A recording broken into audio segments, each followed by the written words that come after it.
Hey, I like running and I'm pretty fast, but there was one race I ran in that didn't turn out the way I thought it was going to. I'll tell you more about it at the end. I'm Teacher Tiffany. Let's jump right in.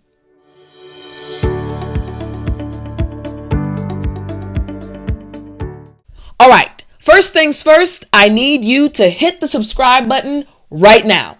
That's right, hit the subscribe button right now. I'll wait. Good job. Okay, so today's lesson, we are going to learn 10 English body idioms. Now you may be asking, teacher, why are they called body idioms? Well, you know me. I love teaching you English using methods and formulas that are easy for you to remember. So every idiom we're going to learn today, each of them is connected to a body part. So you will be able to remember them very easily moving forward. All right, so here we go. Our first idiom is this one right here. Face the music. One more time, for pronunciation's sake, look at my mouth. Face the music. Very good. Last time.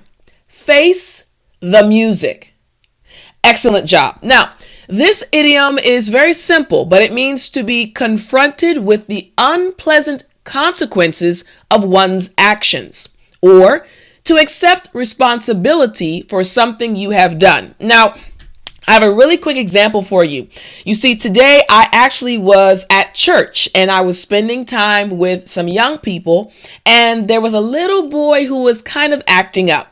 He wasn't listening to the adults. He didn't listen to our instructions. So I had to speak to him.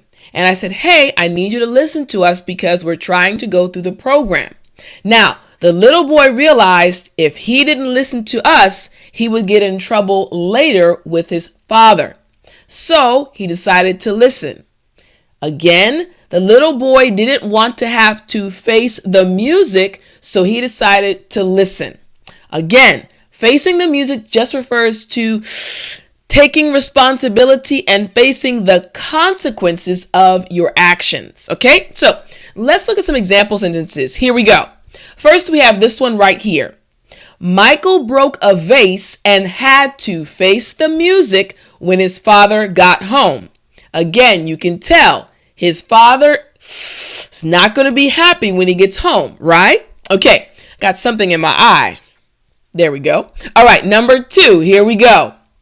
After failing a history exam, Samantha had to go home and face the music. That means her parents were not going to be happy, right?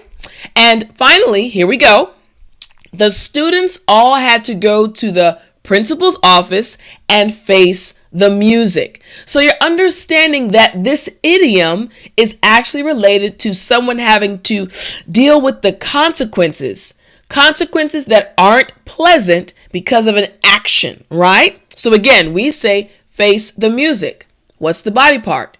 Face. And now you can remember it. All right, number 2 is have egg on your face. What? Have egg on your face? Don't worry, I promise I'm going to explain it to you, okay? So, have egg on your face. This literally means to look foolish or to be embarrassed. So think about it. If someone just suddenly puts egg on your face, would you be happy? Or would you feel a little bit uncomfortable and probably foolish and embarrassed? Well, that's what this idiom means. Now, let me show you some example sentences that will help you learn when to actually use this properly, okay? So, first we have this one right here. The policeman had egg on his face because he arrested an innocent guy. Well, the policeman was very embarrassed, okay? All right, number 2, here we go. The second example sentence. I was completely wrong, and now I have egg on my face. Oops, I made a mistake. I'm sorry. I have egg on my face. Okay? All right, and number 3, here we go. If the computer issues continue, the manager will have egg on his face. All right, idiom number 3. written all over your face. Again, written all over your face. Now, the expression on someone's face is showing their true feeling. So, for example, what is my facial expression telling you? Ooh, maybe Teacher Tiffany's not happy right now. Or what about this one? You can tell that I'm feeling happy. It's written all over my face. So again, this is a very useful idiom, but very easy to understand. Okay? So again, going back to my screen, again, it means that it is clear what a person is thinking or feeling. So here's our first example sentence. I know she's guilty. It's written all over her face. All right? Next. I know my son stole the money. The guilt was written all over his face. And finally, she could tell that he was upset. It was written all over his face. So think about a time when parents, they hear that their child didn't do well in school, and the teacher has to call them and say, little Johnny or little Sally, they really weren't good in school today. The parent says, okay. When Johnny or Sally gets home, I'm going to talk to them. And they hang up the phone, and then the door opens, and it's Johnny. It's written all over their face. They are upset, and they are not pleased with Johnny, okay? So in English, we say written all over your face, okay? All right, moving on to idiom number 4. Lose face.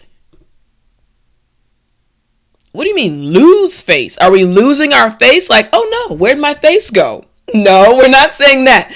Actually, this one literally means to suffer a loss of respect or to be humiliated. It's very similar to being embarrassed, but it has a lot to do with respect, okay? So let's look at the 3 example sentences for this idiom. Here we go. The first one is, Samantha is more afraid of losing face than losing money. Basically, Samantha doesn't care about losing money. She just wants to keep her self-respect. She doesn't want to be humiliated. She doesn't want to be embarrassed. She doesn't want to lose face. Okay? All right. Next, we have this one right here. Mark lost face when his assistant was promoted and became his boss. So think about that situation. In the beginning, Mark had an assistant who was under him. Then suddenly Mark's assistant went above him. Now he has to respect the person who used to be his assistant. So he feels like he's lost some respect. He lost face. Okay? All right. And our final example sentence is, she refused to admit she made a mistake because she didn't want to lose face. All right? Okay, moving on to number 5. Idiom number 5. Let one's hair down. Again, let one's hair down. Now, I want you to think about this. What do you think this means? Let one's hair down. Think about, you have your hair up maybe in a ponytail, or it's up, or like my hair is up in a style with twists. A lot of you actually ask about my hair, so maybe one day I'll tell you more about my hair, but you have it up. This one says, let it down. What does that mean? Okay, now I'm going to tell you. I want to see if you guessed correctly. Now, this just means to relax and enjoy oneself, or to allow yourself to behave much more freely than usual and to enjoy it. So basically to just, hey, chill out, relax, everything's good. Don't worry about things. We say let one's hair down, okay? So here's some example sentences. First, after a long day at work, the office workers decided to let their hair down. Now, this is something that I can use. I can use this expression. Even though I don't physically take my hair out every day, I work very hard every day for you because I love being your English teacher. But at the end of the day, at the end of my work day, I just kind of relax and let my hair down and enjoy my peaceful time. Okay? All right, here we go. Next. Mandy spent the weekend letting her hair down by watching 3 movies. Again, she wanted to relax and enjoy her free time, so she said, I like that movie. Let me watch that movie and just relax. She wanted to let her hair down, okay? All right, and finally, our last example sentence. The party gives you a chance to let your hair down at the end of the week. Okay, great job. Now, moving on to idiom number 6. Go over your head. Go over your head. Now, is this a physical motion, like something actually happening? No, this actually refers to, I'll show you my screen, to go to a more powerful or important person to get what you want, or to take an issue to someone who has more authority. And I'll tell you a quick story about this. So I have 2 nieces, and the youngest is about 3 years old right now. And sometimes she'll ask someone to give her some juice. So actually, during the Thanksgiving holiday, this is a real story. So she came to me and my sister, her mother, and said, "Can I have some juice, please?" My sister said, "No, you can't have any juice." She thought about it and then she walked away. About 10 minutes later, she came back with a cup in her hand and said, "Mommy, how did you get that juice?"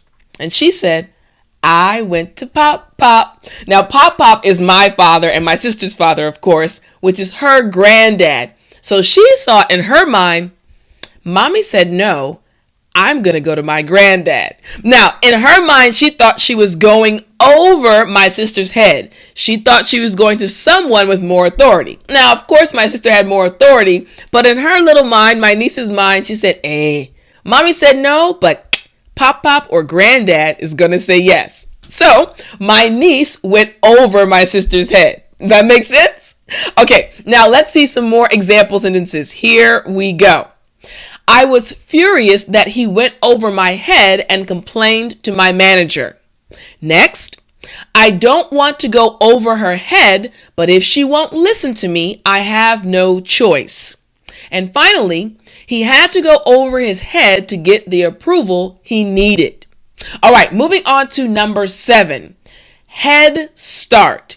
All right, an early start that results in an advantage or an initial advantage in a competitive situation, okay? So I want you to think about this. Right now, I'm teaching you English, right? And you're learning very well. You're learning, you're understanding. But my first language is English. So if we go to an interview and they want an English speaker, you can say, hey, she has an advantage because she's a native English speaker. You can say, I had a head start because I already learned English from a child, right? When I was a child, okay? So let's see some example sentences. Here we go, all right? First, a good education gives your child a head start in life. Next, I want to leave at dawn to get a head start over the competition. And finally, the inheritance money gave him a head start in life. All right, let's move on to number 8. Number 8 is in over one's head. Again, in over one's head. Now, I really want you to pay attention to this one because this is extremely useful. Being in over one's head, this can happen in so many different situations, okay? So, this means more than one can handle, or a person has more difficulties or problems than they can manage. All right. So think about it. Right now, you are learning English. And sometimes you even message me or send me a message via email or other ways. And you say, teacher, it's hard to learn English while working or raising a family. You feel like you're in over your head. You feel like it's more than you can handle. Now, as your teacher, I know you can do it. And that's why I want to give you these tips to help you. But again, this is a great idiom for you to use when you're speaking about your English journey or other work you have to do. Okay? So here are some example sentences. Number 1, Sean tried to pay his gambling debts, but he was in over his head. Again, that means Sean didn't have the money to actually pay all of his debts. Okay? Next, we have this one right here. The boy tried to get out of the gang, but he was already in over his head. And finally, everyone could tell that the man was in over his head, meaning that everybody could easily see, woo-wee, this guy, he can't handle everything. He needs to stop. So in English, we say in over one's head. You got it? Good job. All right. Now let's move on to idiom number 9. Lose your head. Again, lose your head. Now, wait a minute. Does that mean I can't find my head? Like, where did it go? No, okay? So this one actually just means to lose self-control, to panic, or lose one's composure. For example, I'm teaching you right now and I'm explaining all of these idioms to you. Now, let's say, for example, my phone suddenly starts ringing while I'm teaching you. And I say, oh my goodness, my phone, what do? I have to teach the...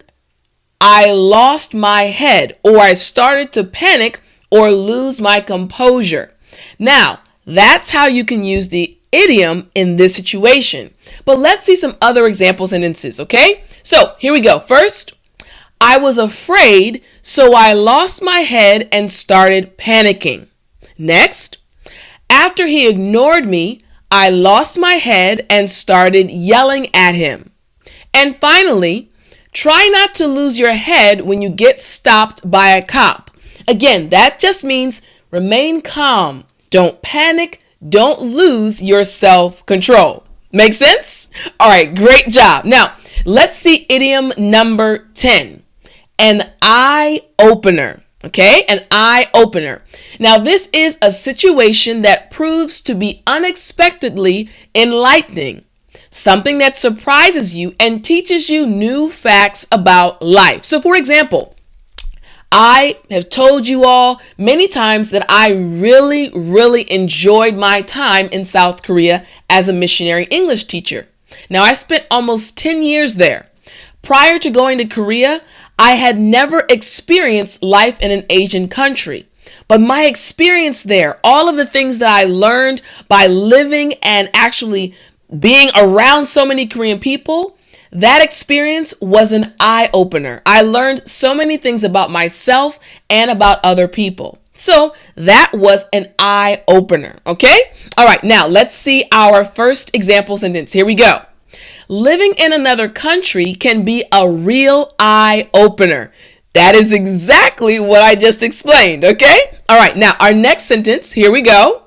Sally said her trip to Japan was quite an eye-opener. And finally, his answer to my question was a real eye-opener. Now, this is an idiom that I want you to actually start using because it's so useful. There are so many things that happen in your life where you can use this idiom. So many times where something happens that surprises you and that teaches you something new. For example, this lesson can be an eye-opener for you. Make sense? All right, great job. Okay, now let's move on right here. This is what I need you to do. 3 things. First, I need you to subscribe. If you're not already a subscriber, what are you waiting for? Hit the subscribe button. Number 2, I need you to tell a friend. If these lessons are helping you improve your English, tell a friend. Share the link to this video. And number 3, finally, I want you to like the video. This helps me to be able to help more students and to help you even more learn English faster using the formulas and methods that I am teaching you. Okay? Well, I really hope you enjoyed this lesson. I hope that you are able to improve your English quickly. Now, I want to tell you this really quickly. You see on your screen the Speak English Like a Native course. I created this course and there are so many students right now learning with me how to sound like a native English speaker. So if you enjoyed this lesson and the idioms that you learned, I guarantee you will enjoy this course because in the course I give you a 5-step formula that will teach you how to sound like a native English speaker. So Click the link in the description if you want to actually take your English to the next level. Okay? I hope you enjoyed this lesson, and I will talk to you next week. But as always, remember to speak English.